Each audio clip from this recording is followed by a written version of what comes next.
што акрамя журналістаў таксама рэпрэсіі праз СМІ распаўсюджваюцца на аўдыторыі.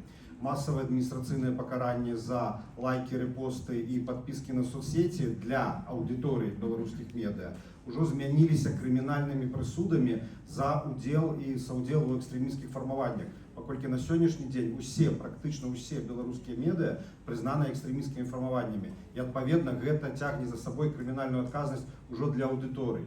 Тому и помста, сапраўды, это на первых этапах пераследу журналістаў, пачынаючы з 2020 года, мы вели дакументаванне і адпаведна такое дэталёвае высвятленне ў кожнага затрыманага журналіста абставін затрымання, абставін утрымання.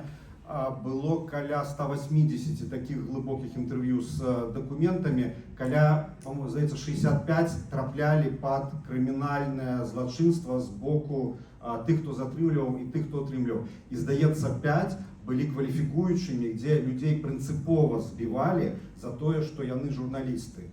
И умову утрымання рабілі со словами, с вербальными, про то, что это за то, что ты рабіў журналистов.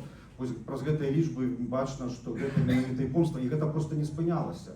Наш мониторинг показывает, что не глядячи на вызволение по помилованию, не глядячи на вызволение по скончанию термина, колькость криминальных справ, колькость затрымання, колькость криминального пераследу, и она фактично застаецца на одном уровне, изменяется только форма пераследу. Туды зараз додаецца и пераслед журналистов, которые працуюць у выгнанні. Тому это просто цензура.